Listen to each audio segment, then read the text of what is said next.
akkasumatti hawwisoo caffee gadaatiin sirboota garaagaraa qophii keenya kaarraan tana asitti banachuuf jecha sababa godhachuudhaan isaaniin eegallee jirra. Akkasumatti bifa bareedaadhaan itti fufuudhaaf jiraata jechaadha. Haa ta'u immoo asitti walitti walga'ii keenya kun guddaa injifannoo waraana bilisummaa Oromootii fi akkasumatti adda bilisummaa Oromootiin isiniif ibsa.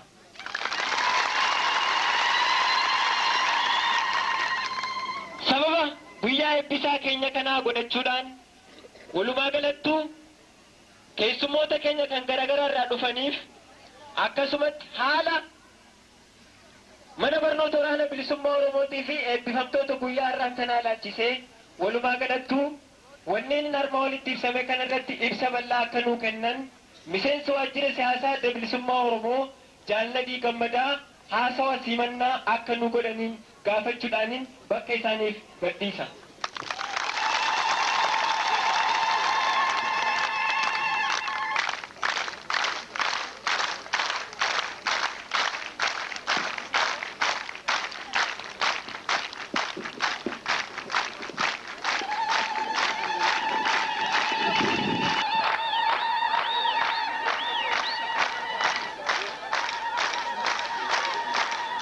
Oromoo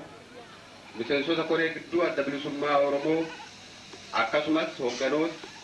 hoogganamtoota waliigalattis miseensota adda bilisummaa Oromoo ummata bal'aa Oromoo fi keessummoota keenya kabajamoo har'a sirna kanarratti nu wajjin argamtan dursee sirna eebbisaa qaadhimamtoota miseensota adda bilisummaa Oromoo fi dabballoota adda bilisummaa Oromoo irratti yaamicha keenya kabajanii fi sirna keenya irratti argamuuf egaa qooda fudhatuu keessaniin gammachuun itti dhaga'ameen isin ibsuu barbaada.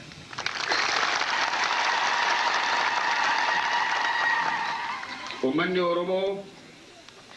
bara dhibbaa ol dabraniif biyya isaa irratti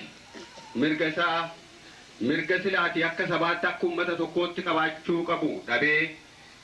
eenyummaan isaa tuffatamee abbaa biyyaa ta'uun isaa hanqatee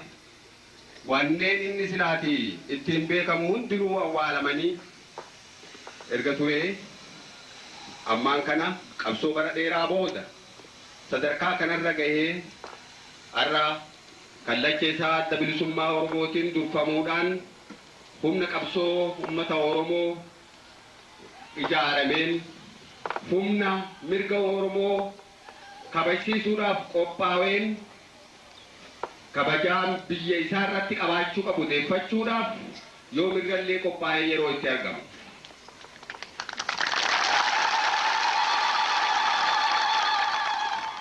Uummanni keenya barreen cunqursaa alagaa jala ture kana keessatti mirga isaan malu argachuudhaaf fi deeffachuudhaaf yeroo qabsoo ittiin godhin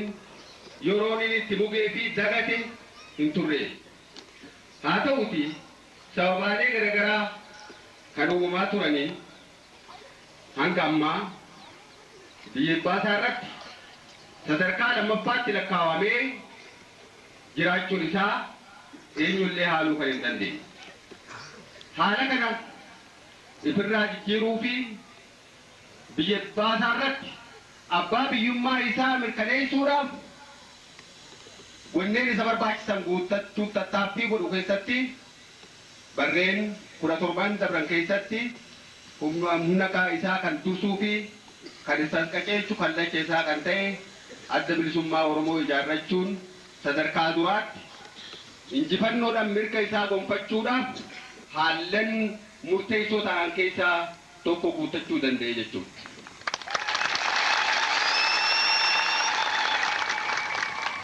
Dabrees dhaaba polotikaa kan horate kana akka akeekni isaa fiixa bahu gochuudhaaf haallan barbaachisan hundaa'u guutee argamuu fi qophaawaa ta'uudhaaf karaa hidhannootiinis taanaan humni keenya jechuun addi bilisummaa Oromoo kan kallacha ta'ee nu dursu humna waraana bilisummaa Oromoodhaa ijaaree yeroo haalli gaafatetti qabsoo hidhannoodhaa qusannoo malee haallan hangam jajjabaatan yoo uumamanis danda'achuudhaan tarkaanfiilee hin tuffatamne fudhachuun ummanni Oromoo yeroo duraatiif erga gabrummaa jalatti kufe booda har'a ifaa sadarkaa tokkootis ta'u akka arguu fi mirga abdachiisaa akka gonfatu gochuun danda'amee jira jechuudha.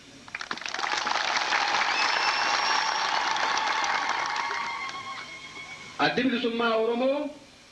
durumarraa kaasee ummanni Oromoodha yoo mirga ofii biyya ofii irratti qabaachuu isa barbaachise kun immoo waan hafuu hin dandeenye fi kan seenaadhaan ummanni kamiyyuu mirkaneeffatee as gahee akkuma ta'uu isaatiin ummanni Oromoos dhaaba polotikaa mataa ofii qabaachuunii fi humna mirga isaa kabachiifatuun qabaachuun barbaachisaa ta'uu kan itti amanee irratti dalagaa turee fi har'as irratti dalagu kan boruus irratti dalaguuf jiraatu jechuudha. Egaa akeeka ummanni Oromoo hiree biyya ofii irratti akka murteeffachuuf mirga guutuu qabaatu gochuudhaaf saganteeffatame bakkaan gahuudhaaf humna kanaaf barbaachisu yeroo yerootti akkuma haalaatti qopheeffatamaa akkuma as gahametti har'a akkuma isinuu ummanni keenyaa fi kabajamtoonni keessummoota keenyaa argitanitti humni waraana bilisummaa Oromoo cimsuudhaan nagayummaa keessatti mirgi ummata keenyaa kabajaa akka qabaatu gochuudhaaf haalli immoo boora'u yookaan barbaachisaa yeroo ta'utti mirga ummata Oromoo kabajsiisuudhaaf irree ummata Oromoo cimsuuf humna ummata bal'aa keenya keessaa qabsoo isaatiif adda bilisummaa Oromoo jalatti hiriire ijaaruudhaan leenjisuudhaan karaa polotikaa fi qalamaatiinis barsiisuudhaan qopheessee asiin gahee jira jechuudha. Yeroo leenjisaa kan dabre kana keessatti humni keenya kun osoo rakkinoota garagaraa kan qilleensaa kan jireenyaa osooniif isa hin eeggatinii fi itti rakkatin qabsoo keenya kan qalamaa kan keessattuu kan afaan Oromoo barreessuudhaan barachuudhaaf akkasumas immoo barnoota karaa polotikaa yookaan karaa siyaasaa jala bu'ee fudhachuudhaan haala boonsisaa fi haala gammachiisaadhaan barnoota isaa xumuratee jira jechuudha. Karaa kaaniin ummanni bal'aan keenya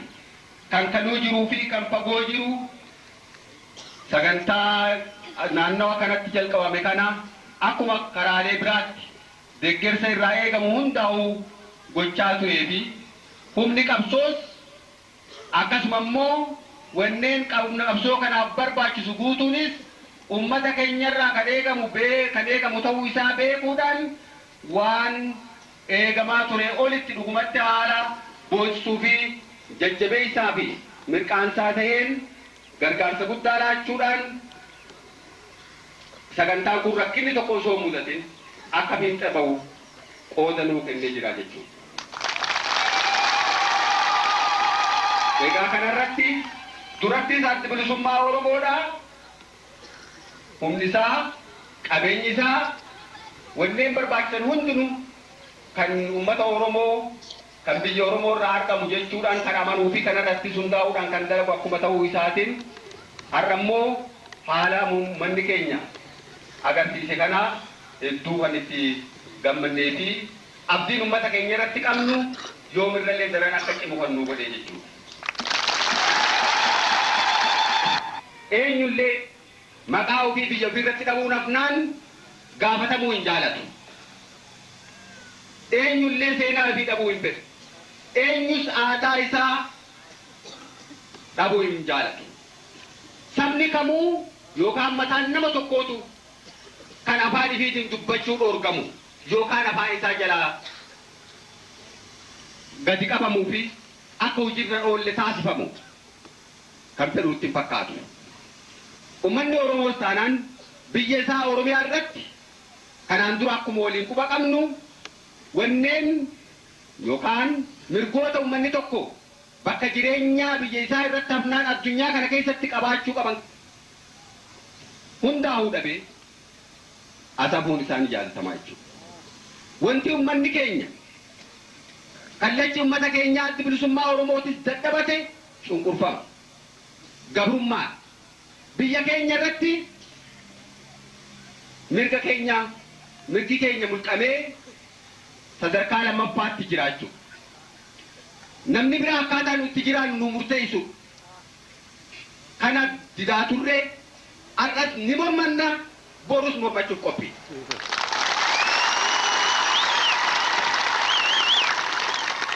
Gurraachi, adiin, diimaan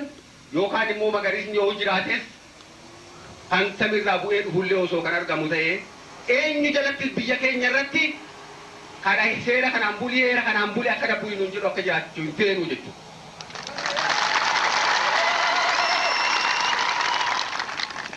Abbaan wajjin biyya keenya irra jiraachuu barbaade mirga uummata keenyaa kan inni biyya isii irratti qabu abbaa biyyummaa isaa kabajuudhaan nu wajjin jiraachuu ni danda'a jechuudha. Oromiyaa irratti yoomillee taanaan murteessan uummata Oromoo qofaa jennee taman. Kana mirkaneessuudhaaf akkuma jedhan deebi'a addi bilisummaa Oromoo akkasumas uummanni bal'aan keenya har'as borus qophiidha jechuudha. Humni qabsoo keenyaa kan har'a argitanii fi kan kanaan dura ture kan borus qabsoo kanaaf hiriiru akeeka adda bilisummaa Oromoo fi akeeka uummata bal'aa Oromoo kana bakkaan gahu kan qophaa'e jechuudha. Kanarraa kan hafe mirgi abbaa biraa kan inni dabreetiin saamuu barbaadu yookaan miidhaan addaa uummata keenya ittiin dursaa turee fi har'allee ittiin dursuu borus ittiin dursuu isa kanaa jechuudha. Kana uummanni keenya hanga maayyiitti nuu fudhachuudhaan akka adda bilisummaa Oromoo jalatti hiriiree fi tinnisee hanga maayyiitti akeeka ofiitiin xabaafachuudhaan akkuma ummatoonni biyyi biraa biyya irratti kabajamanii jiraatanitti kan kabajaa ifii harka ifiitti galfatee jiraatu ta'uu qabsoo bifa barbaachisa hundaa'uu haala nagaa keessatti akka nagahummaa danda'ametti haala biraa keessatti immoo akka barbaachisatti akka ta'uuf uummanni keenya qophaa'u jenna.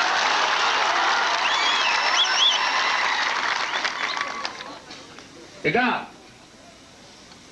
leenjifamtoonni keenya kanarraa hamilee mirga uummata Oromoo bilisummaa Oromoo guutuu argamsiisuuf kabajsiisuutiin kan qophaa'an kan mirga uummata biraa kabajan kanneen naamusaan ciman kan uummata keenya fi uummata cunqurfamaa biraas rakkina keessaa bahuudhaaf qophaa'oodha ta'uu isinii ibsaa asitti argamtanii gaasirna keenya kan humna kanaa eebbisuudha irraa qooda fudhachuu keessan isinis baga gammaddan jechaa nus gammachuu qabnu isiniif ibsaa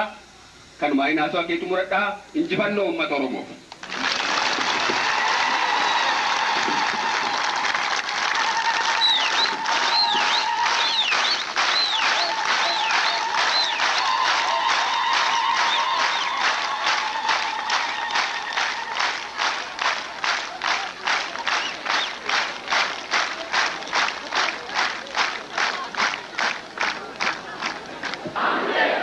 injifannoon kan uummata Oromoo haa ta'u.